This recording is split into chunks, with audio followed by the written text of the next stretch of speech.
Well, guess who's in time to put a steering column together for 1968 Firebird? Pretty sure 67 is the same, and also Camaro. Not an overly complicated device, but if you've taken one of these apart 6 months ago and didn't really take any pictures, didn't label anything, and you're kind of going, how the heck does that go back together? So I'm going to show you here today a few things you want to keep in mind to make your life a whole hell of a lot easier. So let's dig into this column right now. Got it all laid out. I'm going to show you step by step how to put it back together and actually work when done.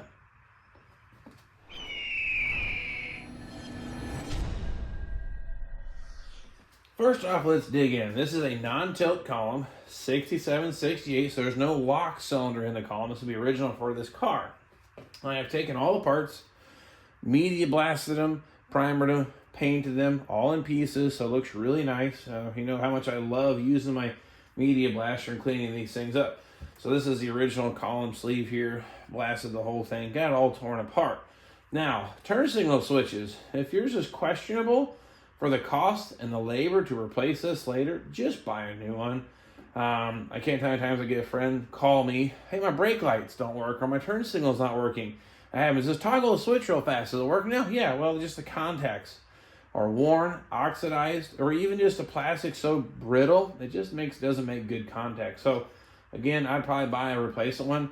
I buy the kind where the end is pinned off, but it uses the round plug like the factory, and instead of using the adapter, because I think this looks a lot cleaner. So that's the way we're going to go with this. So that's my 2 cents on new turn signal switches. Now, there is a top bearing in here. This one actually works okay. Checked it out. It's smooth and it's quiet, but they make replacement bearings for these. This one is okay. There's also a bearing at the base of the steering column that could be serviced or at least needs to be inspected while you have it apart. Now this piece here, this one's an interesting piece. These little bumps here is if it was a column shift. That way here's like, you know, park, neutral, reverse, drive, or 1 or 2, depending on your configuration. This is not a column shift car. The columns are essentially the same, but this piece comes into play. It comes something to do with these goofy, long-looking screws and these 3 springs. This is the part that gets a little confusing in installing it, so I'm going to try to highlight this piece the most. And once you see how this goes back together, it makes a whole heck of a lot of sense. But this has to line up just right inside of this part of the column. That's what I want to show you here next. Well, let's dig into it. First things first, there's an outer collar here, and there's an inner part of the column, inner column, or inner tube, not to be confused with your bicycle inner tube, but let me pull this out of the way. This slides right off the end. This is where the outer part of the column and this inner tube, this would actually rotate back and forth if it was a column shift car. It is not, but all the pieces are pretty much the same. So I'm going to leave this off for visibility purposes, but when I refer to assembling the whole upper part of the column and then lining up the J notch, check this out. It's shaped like a J. That's where this plate comes into play. If you look at it carefully, it has steps on it. This is actually park, neutral, reversed, first and second, whatever, and whatever transmission you have. But well, this doesn't have that. But they still use this plate to assemble it. So once we assemble the upper part of the column, if I want to call it, and we go to install it, we have to line up this keyway. There's 2 notches, this one and this one over here. Oops, get on the camera. These 2 notches have to line up, and then you have to actually rotate this once you get it installed. So when I say line up with a J notch, this is exactly what I'm referring to, but you can't see it. So you have to understand how it works. So this will line up here. It only fits on one way. It'll slide down. And then once you get it slid down on the bottom of the J notch, you got to rotate it this way and then kick it up, and it'll actually hook into place. And this is what's going to support your upper part of the column and clock it when you get it proper or when you get it right. So you can see a little hook inside here. Has to come down, rotate, and slide up into place. I wanted to highlight this all separate and in pieces so it makes a lot more sense, or at least I hope it makes more sense for you. But now, nonetheless, the inner tube is lined up pretty centered here to the opening. This will rotate back and forth. That's normal. Now we're going to drop this outer sleeve into place. And that lines up with that there. And again, if I wanted to, I could rotate this back and forth. But I don't need to because iron is not a column shift. So the next thing is, that's set off to the side. This has that lower bearing. Again, that bearing is okay. We're going to let that ride. If not, it services this whole piece here. Next thing we're going to do is assemble the upper part of the column, which is this sleeve here, our turn signal switch, and this little job here with the bearing and the upper support, and those 3 screws. Now, with our new turn signal switch in hand, this is our upper bearing support, or all of everything attaches to this. The one hole is actually larger than the rest of them. That's where this pivot comes into play. That lines up right up with it. Slide that right into place. Now you'll have to turn the turn signal switch one direction here to give clearance for the one screw hole here, because that's where it's in neutral, not left or right. You can't drop that screw on, so just pop the switch over. Now, these screws, got a special screw only for this application. You can drop the 3 of those guys right into place. There's the only 3 holes in the turn signal cover. And that goes on there. Now, the next part of it is our metal sleeve here. This has to slide up, and then those screws pop through 3 of these holes. The wires will actually come through this hole here. All right. Well, get the last one to pop through. Okay, now this plate comes into play. It only lines up with the 3 holes. There's 5 holes, of course, but only 1, 2, and 3 end up getting used. Now the thing is, though, now we got to stack the spring on the screws and then line that up. So I'm going to call this the upper assembly, but it needs all assembled before you can actually put it back into the column.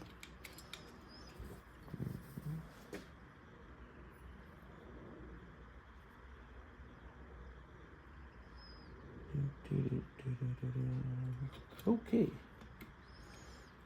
Now at this point, the 3 screws I can run in just a couple, 2, 3 turns. I got to leave slack in it to be able to get that in the column into that J groove I showed you earlier and turn it a few degrees.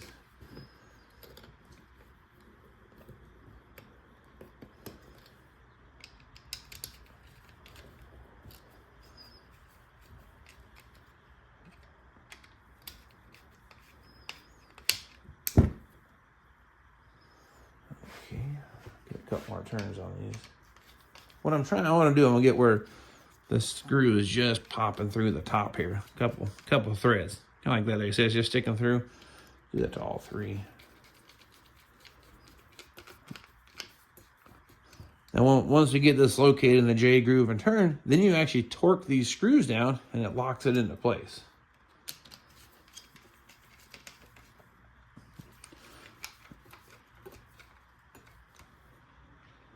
I think that ought to work. Now, this is the part. That's why I left it in pieces. We're going to feed the wires through our opening here, and then we're going to push this down. We got to carefully line up our 2 notches. One in the J groove, one goes in the other opening, and then we got to push it into place, then rotate it. You'll see it pop in. So that with the little goofy keyway or the notched out, that goes into the larger notches here. We'll go ahead now and feed our wires through.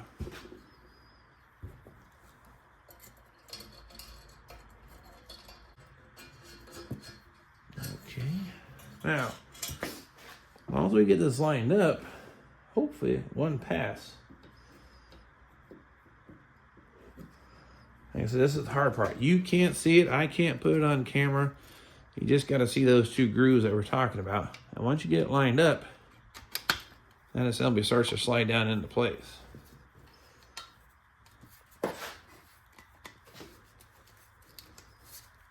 Okay, now we're seated.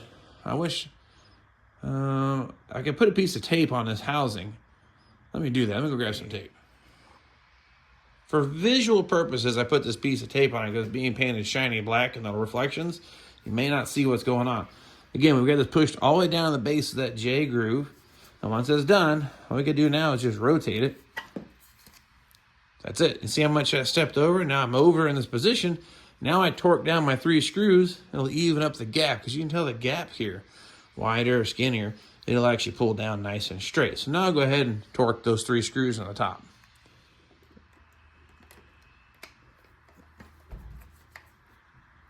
Okay, and Yeah, okay. All three now are snugged up. My gap evened up now, which looks good. And now I should be able to hold the base of this column and this top part, and I should not be able to rotate it back. Nope.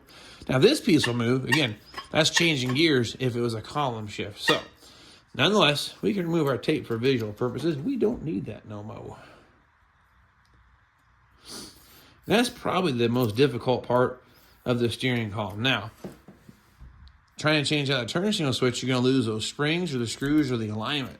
So it's kind of tricky. So I like to assemble the upper piece like I did there, turn it in, turn it, tighten it with 3 screws. Seems to work pretty good for me. It also gives you plenty of room now to tuck the wires through.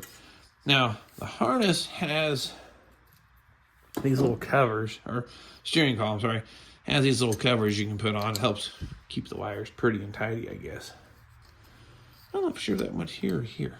Oh, whatever. Put that one there. Okay. And then we got another cover that goes down here on this part here.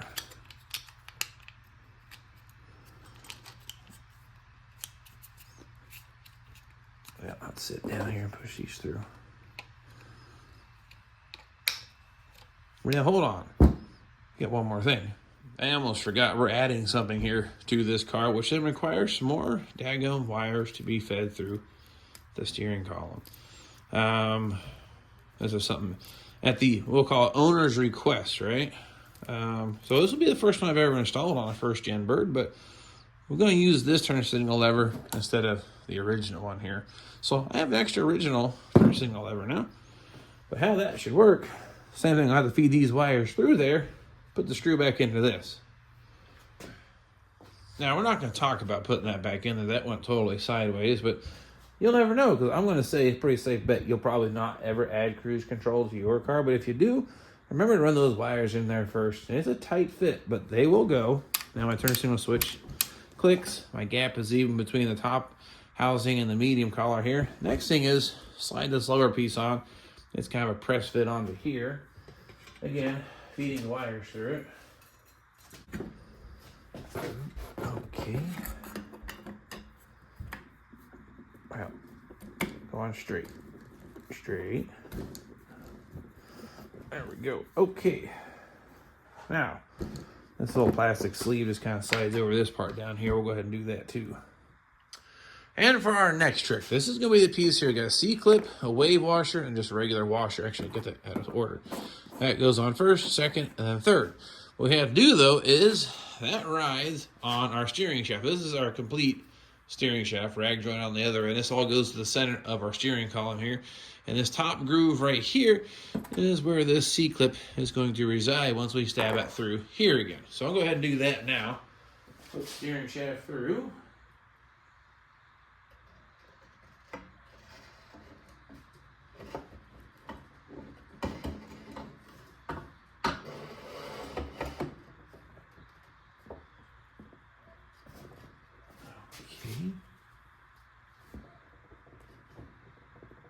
Gravity always holds me down.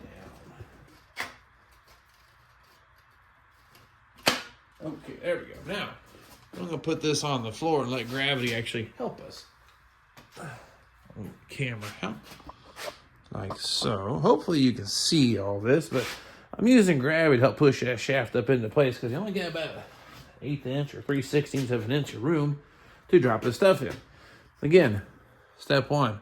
Drop wave washer on steering shaft. Check. Next one, flat washer like so.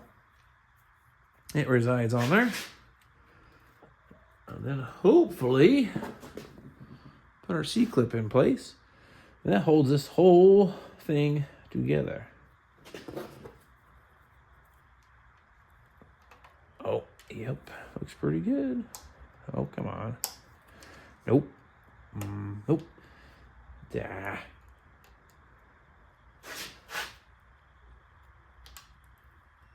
we go. I have to kind of push that wave washer down.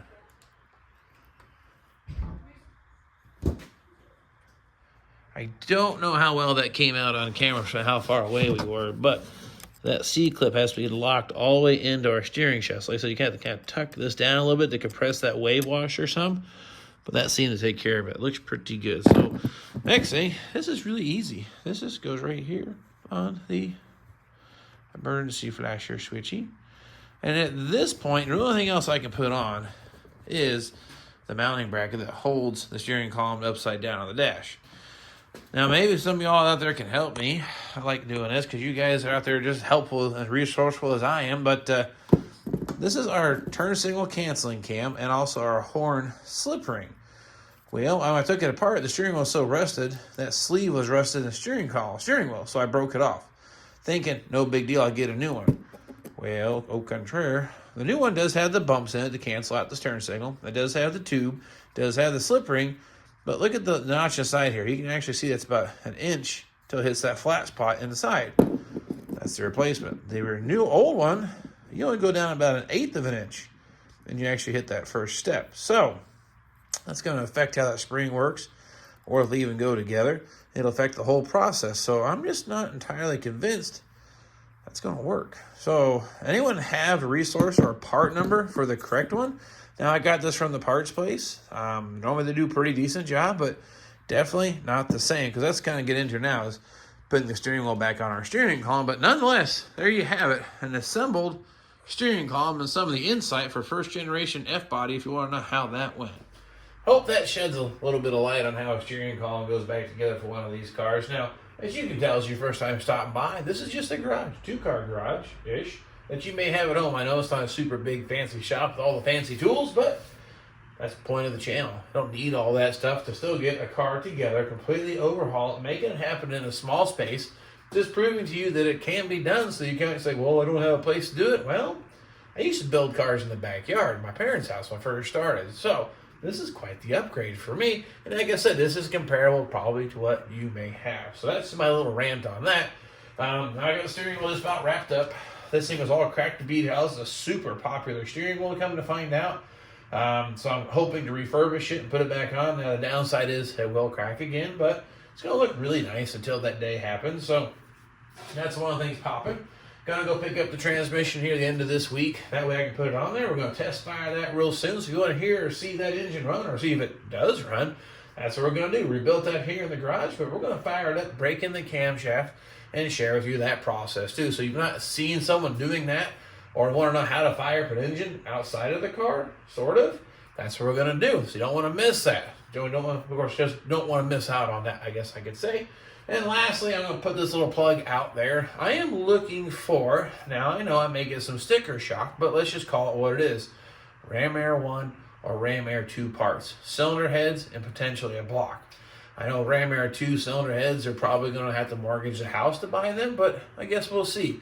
Or the ever elusive Ram Air 1 for 68, which I believe is a 37 casting. So if you got a couple of those sitting in the corner of your garage, and you're willing to part ways with those, reach out to me. Please let me know if you know someone who may have some of that. I may be working on building a Ram Air 1 or Ram Air 2 engine, depending on how much is going to break the bank. So, again, just putting the feelers out there. If anyone can help me out with that, would definitely appreciate that just the same. But, anyway, that's together. I'm done for today. It's not that warm out, as you can tell by the sweatshirt. And as soon as we get a transmission, we'll do that and we'll assemble that. But this is kind of a little fill video to keep things coming your way, building these cars, because you may run into a snag with your build. So what else can you do? Little projects like our steering column. Checkbox. This thing is overhauled and ready to install. So now I have a good left-right selector. When an engine and transmission work, we may take this thing for a drive as an empty shell like I typically do. It won't drag you all along just the same. So done enough of this. I'll definitely grab the camera whenever we get into next time, and hope to see you all then. He's got his family working as his crew, a connoisseur of a big orange dew. Just a working man trying to save the world, one Firebird at a time. He's just a working man trying to save the world.